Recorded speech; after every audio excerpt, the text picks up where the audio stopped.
ಉಪಮುಖ್ಯಮಂತ್ರಿಗಳಾದಂಥ ಮಾನ್ಯ ಡಿ.ಕೆ. ಶಿವಕುಮಾರ್ ಅವರೇ,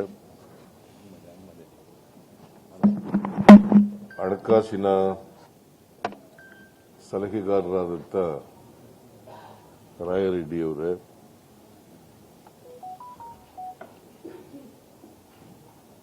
ಶ್ರೀ ಗೋವಿಂದರಾಜು ಅವರೇ, ಅಪ್ಪಾಜಿ ನಾಡಗೌಡ ಅವರೇ,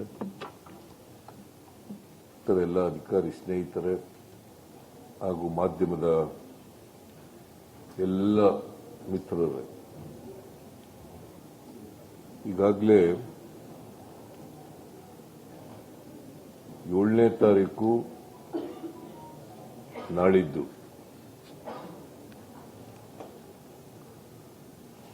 ಜಂತರ್ ಮಂತರ್ನಲ್ಲಿ, ದೆಹಲಿಯ ಜಂತರ್ ಮಂತರ್ನಲ್ಲಿ ಕಾಂಗ್ರೆಸ್ ಸರ್ಕಾರ ಮತ್ತು ಪಕ್ಷ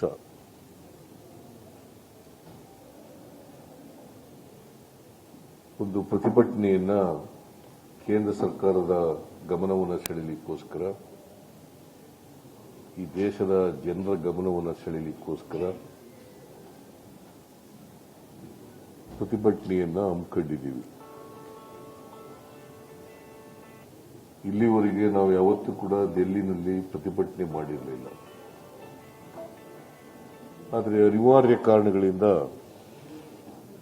ಪ್ರತಿಭಟನೆಯನ್ನ ಮಾಡಲೇಬೇಕಾದಂತ ಪರಿಸ್ಥಿತಿ ಬಂದೊದಗಿದೆ.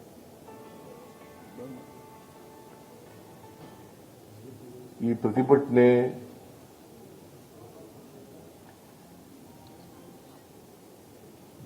ಕಾಂಗ್ರೆಸ್ ಪಕ್ಷ ಭಾರತೀಯ ಜನತಾ ಪಕ್ಷದ ವಿರುದ್ಧ ಮಾಡತಕ್ಕಂಥ ಪ್ರತಿಭಟನೆ ಅಲ್ಲ.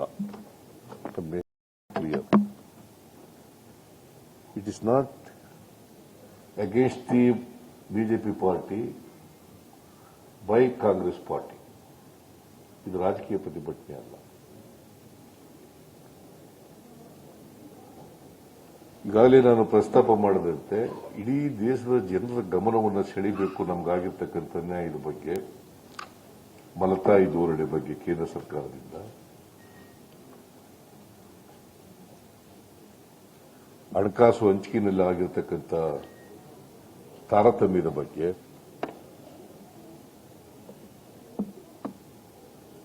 ಬರಗಾಲದಲ್ಲಿ ನಮಗೆ ತೋರಿಸಿರ್ತಕ್ಕಂಥ ಮಲತಾಯಿ ಧೋರಣೆ ಬಗ್ಗೆ,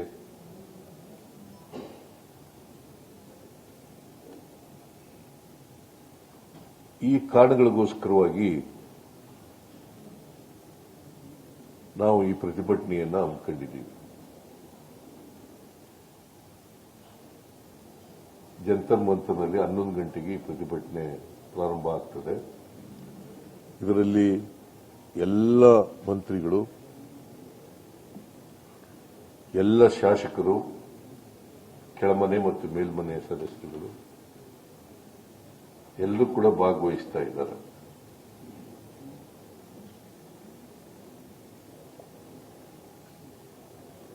ನಾಳೆ ಸಾಯಂಕಾಲನೇ ಡೆಲ್ಲಿಗೆ ಹೋಗ್ತಾ ಇದ್ದೀವಿ. ನಾಳಿದ್ದು ಈ ಪ್ರತಿಭಟನೆ ನಡೀತದೆ. ನಾವು ಸ್ವಾತಂತ್ರ್ಯ ಬಂದ ಮೇಲೆ ನಮ್ಮ ದೇಶದಲ್ಲಿ ಒಕ್ಕೂಟದ ವ್ಯವಸ್ಥೆಯನ್ನು ಒಪ್ಪಿಕೊಂಡಿದ್ದೀವಿ.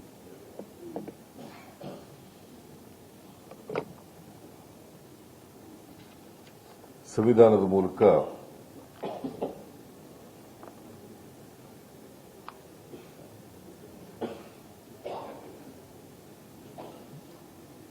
ಕೇಂದ್ರ ಮತ್ತು ರಾಜ್ಯ ಮತ್ತೆ ಯೂನಿಯನ್ ಟೆರಿಟರೀಸ್ ಇವೆಲ್ಲವೂ ಸೇರಿ ಹೇಗೆ ಜನರ ಸೇವೆಯನ್ನು ಮಾಡಬೇಕು ಅಂತಕ್ಕಂಥದಕ್ಕೆ ಆಡಳಿತ ವ್ಯವಸ್ಥೆಯನ್ನು ಒಪ್ಪಿಕೊಂಡಿದ್ದೀವಿ, ಒಕ್ಕೂಟದ ವ್ಯವಸ್ಥೆ.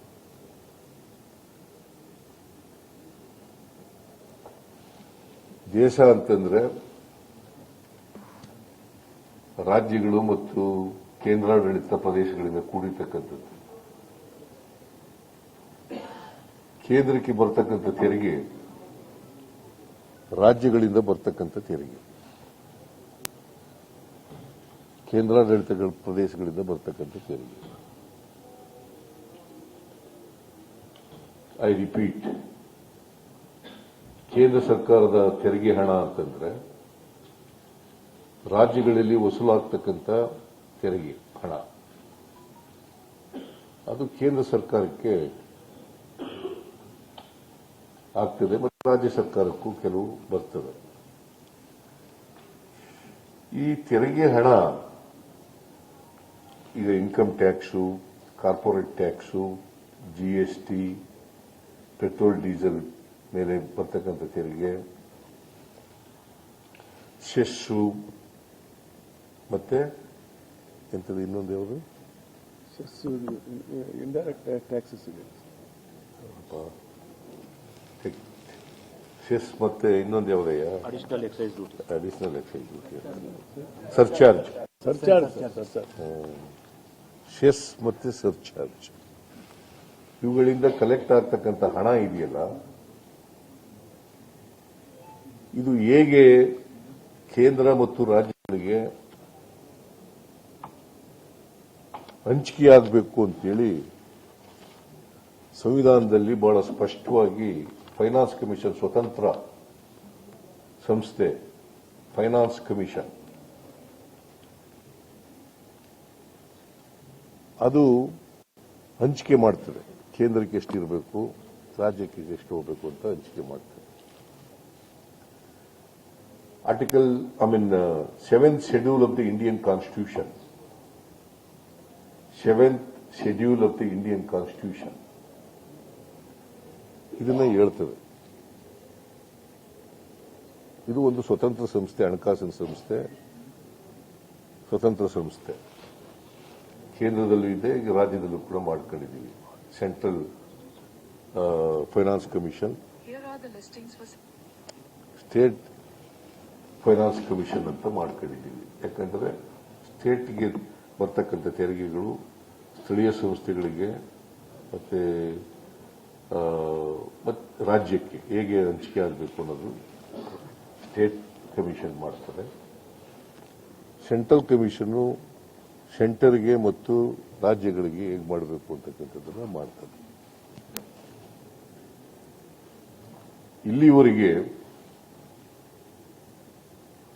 15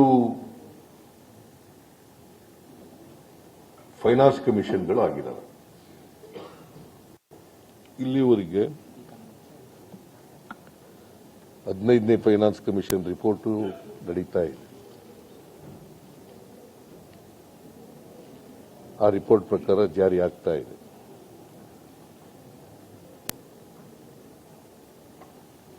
ಹದಿನಾಲ್ಕು ಫೈನಾನ್ಸ್ ಕಮಿಷನ್ 15-16ರಿಂದ 19-20ರವರೆಗೆ, 15-16ರಿಂದ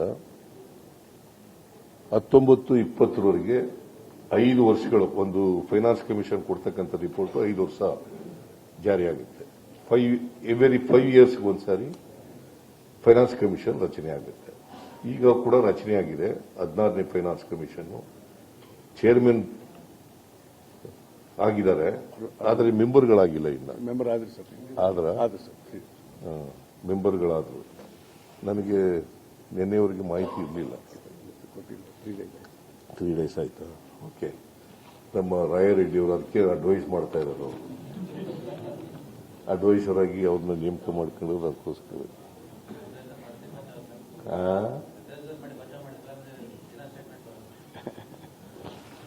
ಸೊ ಮೆಂಬರ್ಗಳು ಕೂಡ ನೇಮಕ ಮಾಡಿದ್ದಾರೆ. ಇವರು 2026ರವರೆಗೆ ಅಕ್ಟೋಬರ್ವರೆಗೆ ಫೈನಲ್ ರಿಪೋರ್ಟ್ ಅನ್ನು ಕೊಡಬೇಕು. 16ನೇ finance commission October 31 October. So 14ನೇ ಫೈನಾನ್ಸ್ ಕಮಿಷನ್ನಲ್ಲಿ ಕರ್ನಾಟಕ ರಾಜ್ಯಕ್ಕೆ 42% ತೆರಿಗೆಯನ್ನು ಹಂಚಿಕೆ ಮಾಡಿದ್ರು. ಸ್ಟೇಟ್ಗೆ, ನಮ್ಮ ರಾಜ್ಯಕ್ಕೆ 4.7. ಅಲ್ಲ ಹೇಳ್ತೀನಿ. 42%. 15ನೇ ಫೈನಾನ್ಸ್ ಕಮಿಷನ್ ನಲ್ಲಿ ಅದು 41% ಆಯಿತು. 41% ಇಳಿಸಿದ್ರು. 15ನೇ ಫೈನಾನ್ಸ್ ಕಮಿಷನ್ ನರೇಂದ್ರ ಮೋದಿಯವರು ಪ್ರಧಾನಮಂತ್ರಿ ಆದ್ಮೇಲೆ ರಚನೆ ಆದದ್ದು. 15-16ರಲ್ಲಿ ಅವರು 14-15ರಲ್ಲಿ ಪ್ರಧಾನಮಂತ್ರಿ ಆದರು. 14ರಲ್ಲಿ 15-16ರಲ್ಲಿ ರಚನೆ ಆಯಿತು. ನಮಗೆ ಈ 14ನೇ ಹಣಕಾಸಿನ ಆಯೋಗದಿಂದ 15ನೇ ಹಣಕಾಸಿನ ಆಯೋಗಕ್ಕೆ 14ನೇ ಹಣಕಾಸಿನ ಆಯೋಗದಲ್ಲಿ 4.71% 4.71% ಇದ್ದದ್ದು 15ನೇ ಹಣಕಾಸಿನ ಆಯೋಗದಲ್ಲಿ 3.64. I repeat, in 14th Finance Commission, we got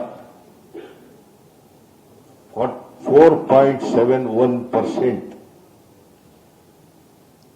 of taxes, of total taxes. It has been reduced to, in 15th Finance Commission, 3.64. ತಪ್ಪರಿಯಕ್ಕೆ ಹೋಗ್ಬಿಡಿ. ಫ್ರಮ್ 4.7 ಇಂದ 71 ಇಂದ 3.64 ಅಂದ್ರೆ 1.07% ಕಡಿಮೆ ಆಯಿತು. 1.07% ಕಡಿಮೆ ಆಯಿತು.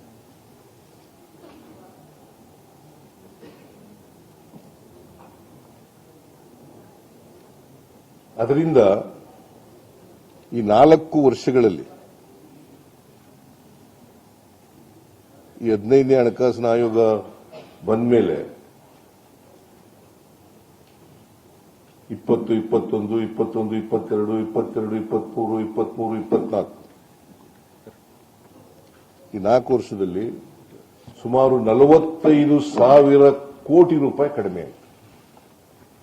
ಎಷ್ಟು ಕಡಿಮೆ ಆಯಿತು? 45,000 crores.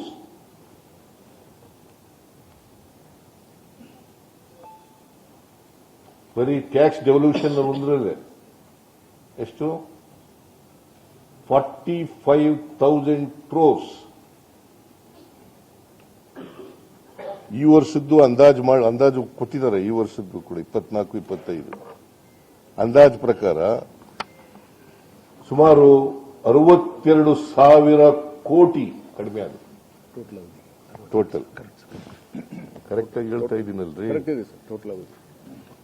62,008 ಕೋಟಿ. ಆಕ್ಚುಲಿ 62,008 ಕೋಟಿ. ನಾನು 62,000 ಕೋಟಿ ಅಂತ ಹೇಳಿದೆ. 98 ಸಾರಿ 62,098 ಕೋಟಿ. 62,098 ಕೋಟಿ. ನಾನು 62,000 ಅಂತ ಹೇಳ್ಬಿಟ್ಟೆ. ಸುಮಾರು ಅಂತ ಹೇಳಿದ್ದೀನಿ. ಅದಕ್ಕೆ 62,098 ಕೋಟಿ 5 ವರ್ಷದಲ್ಲಿ ನಮಗೆ 14th ಫೈನಾನ್ಸ್ನಿಂದ 15ನೇ ಫೈನಾನ್ಸ್ ನಲ್ಲಿ ಕಡಿಮೆಯಾಯಿತು. ಆಮೇಲೆ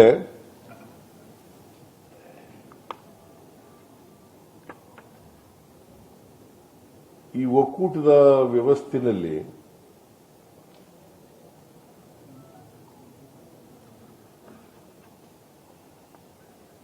ಫೈನಾನ್ಸ್ ಕಮಿಷನ್ಗಳು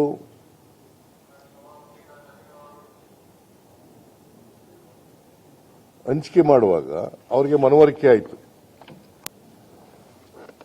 4.71ರಿಂದ 3.64ಕ್ಕೆ ಬಂದಿದ್ದರಿಂದ ನಮಗೆ ವಿಶೇಷ ಗ್ರಾಂಟ್ಸ್ ಅನ್ನು ಕೊಟ್ಟರು. ಸ್ಪೆಷಲ್ ಗ್ರಾಂಟ್ಸ್ 5,495 ಕೋಟಿ. ಎಷ್ಟು? 5,495 ಕೋಟಿ ರೂಪಾಯಿಗಳನ್ನ ಅವ್ರಿಗೇನೆ ಫೈನಾನ್ಸ್ ಕಮಿಷನ್ ಅವರಿಗೇನೆ ಮನವರಿಕೆಯಾಗಿ ನಮಗೆ ಸ್ಪೆಷಲ್ ಗ್ರಾಂಟ್ಸ್ ಅನ್ನ 5,495 ಕೋಟಿ ಕೊಟ್ಟು ಇದು ಇಂಟ್ರೀಮ್ ಬಜೆಟ್ನಲ್ಲಿ ಕೊಟ್ಟದ್ದು. ಇಂಟ್ರೀಮ್ ಬಜೆಟ್ನಲ್ಲಿ ರೆಕಮೆಂಡ್ ಮಾಡದ್ದು ಇದು. ಕರ್ನಾಟಕ ಕೊಡ್ರಿ 5,495 ಕೋಟಿ ಕೊಡಿ ಅಂತೇಳಿ ಕೇಂದ್ರ ಸರ್ಕಾರಕ್ಕೆ ಹೇಳಿದ್ರು. ಆಮೇಲೆ ಹೇಳ್ತೀನಿ. ಮೈಕ್ ಕೇಳಿಸ್ತಾ ಇಲ್ವಾ? ಈಗ ಕೇಳಿಸ್ತಾ ಇದೆಯಾ? ಸ್ವಲ್ಪ ಅದನ್ನು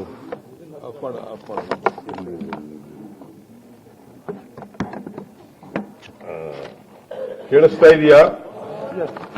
ಓಕೆ.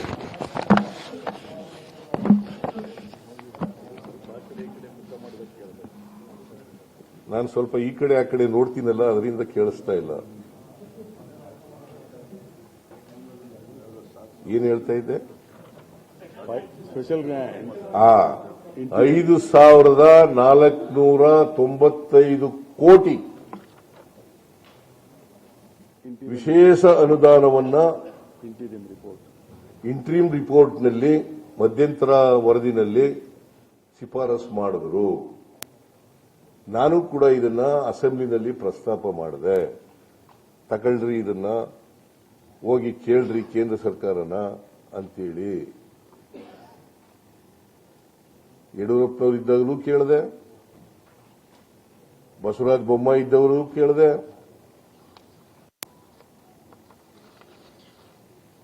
ಇದನ್ನ ನಮ್ಮ ರಾಜ್ಯದಿಂದ ಡೆಲ್ಲಿನಲ್ಲಿ ಪ್ರತಿನಿಧಿಸತಕ್ಕಂಥ ನಿರ್ಮಲಾ ಸೀತಾರಾಮನ್ ಹಾಗೂ ವಿತ್ತ ಸಚಿವೆ, ಹಣಕಾಸಿನ ಸಚಿವೆ ಇದನ್ನ ತಿರಸ್ಕಾರ ಮಾಡಿದ್ರು. ಏನ್ ಮಾಡಿದ್ರು? ತಿರಸ್ಕಾರ ಮಾಡಿದ್ರು, ಕೊಡ್ಲಿಲ್ಲ. ಆಮೇಲೆ ಫೈನಲ್ ರಿಪೋರ್ಟ್ನಲ್ಲಿ 300 ಕೋಟಿ ರೂಪಾಯಿ ಅಲ್ಲ 3,000 ಕೋಟಿ ರೂಪಾಯಿ ಪೆರಿಫೆರಲ್ ರಿಂಗ್ ರೋಡ್ಗೆ. ಆಡ್ರಿ, ಸುಮ್ಮನೆ ನೀವು ಯಾಕೆ ಮಧ್ಯದಲ್ಲಿ ಬಾಯ್ ಹಾಕ್ತೀರಿ? ಜಲಮೂಲಗಳ ಅಭಿವೃದ್ಧಿಗೆ 3,000 ಕೋಟಿ,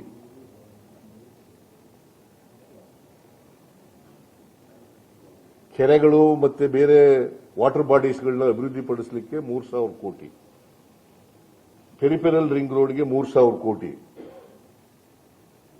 ಒಟ್ಟು 6,000 ಕೋಟಿ ರೂಪಾಯಿಗಳನ್ನ ನಮಗೆ ಅಡಿಷನಲ್ ಆಗಿ ಕೊಡಬೇಕು ಅಂತ ಶಿಫಾರಸು ಮಾಡಿದ್ರು.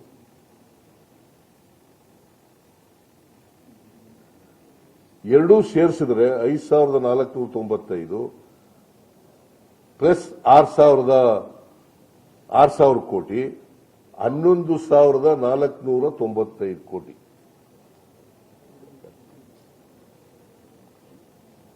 $11,495 ಕೋಟಿ in addition to 62,098 crores.